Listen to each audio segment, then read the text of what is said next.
Tata ninkusima bwekiro kya hati. Webala bw'engonzo zaawe. Webala bw'embabazi zaawe. Webala bwesigwa bwawe Mukama. Otatunage Mukama wange omumezi. Otatwikirize kubura mu kibi. Baitu okatwihayo watujuna watufora abana bawe. Mukama okatujuna kusemererwa kutunga obwomezi obutawaho. Bayibuli negamba ng'okatwihayo omukirima watugara mu bukama bw'omwana wawe Yesu Kristo. Nawe kenko okutwagarukira mu bukama bwa Yesu. Tutaija kubonabona. Tutajuna kweyongera kubonabona. Tutajuna kweyongera kusibwa. Tutajuna kweyongera kulemererwa. Mukama wange omumezi bayingi omulito tubaire ntukyalemererwa. Bingi tubirabira mu nkoko tubaire ntubisabira. Nkoko tubaire ntunihira. Habwa amaani ag'omunyanzi gwakukozesa. Habwa obusobozi obw'omunyanzi gwakwihira mu bikaro nambere twazalirwe. Ayi Tata Mwibara ya Yesu. Kiro kyati twemera maani agesagama ya Yesu.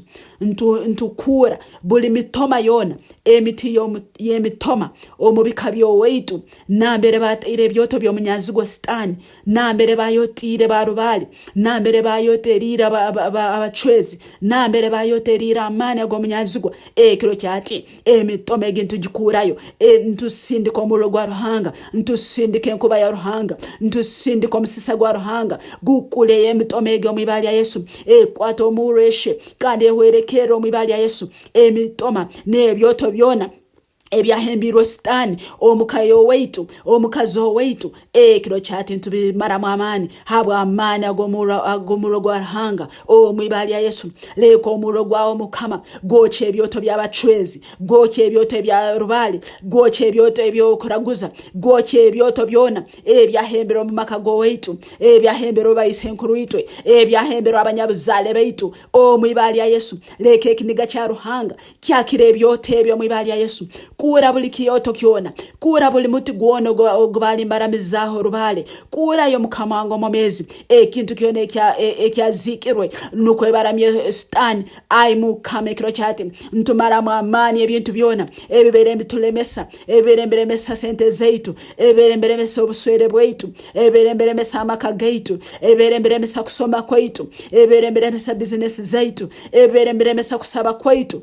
Kiro kyati ntumara mu amaani buli ndagano zona, buli kweraga kuona, buli ukuraganiza kuona okwakozera omukayo weitu okulemesa obwomezi bwaitu. Ntukusazamu nesagama Yesu. Endagano ezintu zisazamu nesagama Yesu. Mukama bakama leko omuliro gwawe gwoche buli byoto byona eby'omunyanzigwa gumaleho buli byoto byona Mwibara ya Yesu. Ayi Mukama amaka gaitu gamanyire abantu abamu tumanyire bakore kiro. Mukama wange ninsaba omumaka go weitu obwara babire omuntu weno wakoraguza owagenda mbafumu mubarogo akaleta amani ga Sitani. Kiro kyati amani gabo ntugamaramu. Kiro kyati amani gabo ntugamaraho.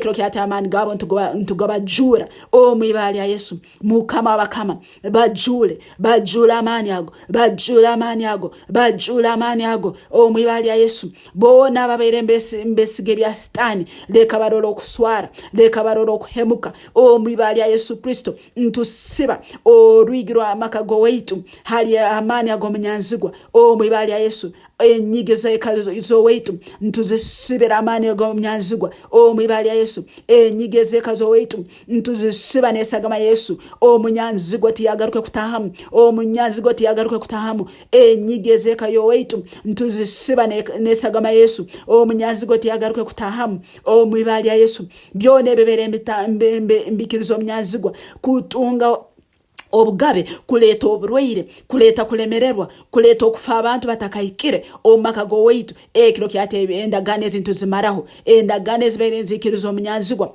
kuleta oburwaire, kuleta okulemererwa, kuleta obutaswera, kuleta obutaswerwa, kuleta okusiba amarwa, kuleta okusirana omumaka go weitu. Kiro kyate endagano ezintu zimaraho nesagama Yesu. Ntuzicwa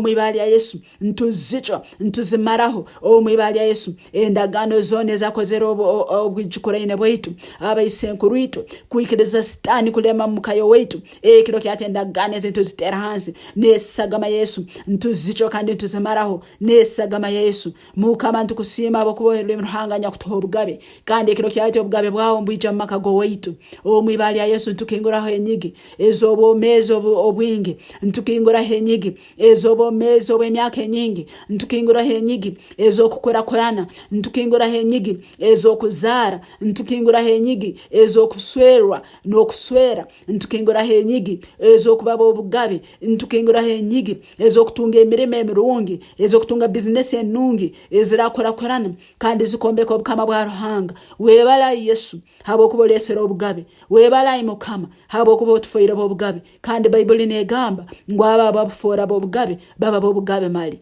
webala obugabe baitu mukama webala bokusemererwa webale mukama habo kubotatanga naga monka yo waitu kirabaga habo kusemererwa hatali abo okura kirabaga habo kunyumiza ibara lya mukama hatali abo kutera empamo webala abo obugabe webala abo embabazi zawe omwibara lya Yesu Kristo mukama witu sabire amen.